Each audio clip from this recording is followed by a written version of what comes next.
আসন্ন দুর্গোৎসবকে সামনে রেখে বৃহস্পতিবার পৌর নিগমের কনফারেন্স হলে আয়োজিত হয় বৈঠক।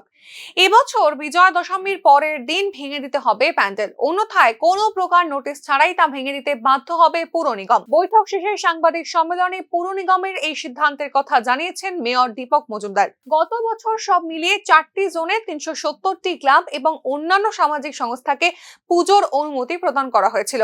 এই বছরও বিভিন্ন ক্লাব এবং সামাজিক সংস্থাকে পুজোর অনুমোদন দেওয়ার পরিকল্পনা রাখা হয়েছে বলেও জানিয়েছেন মেয়র দীপক মজুমদার।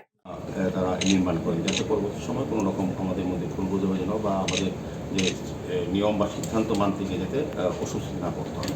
সেই ক্ষেত্রে আগাম আমরা এই কারণে আজকে সামাজিক সম্মেলনের মাধ্যমে সমস্ত পুজো উদ্যোক্তাদের ক্লাব কমিটিকে আমরা জানাচ্ছি যে পিচ রাস্তা ব্ল্যাকটপি ছেড়ে প্যান্ডেল করতে হবে এবং গেটও করতে হবে।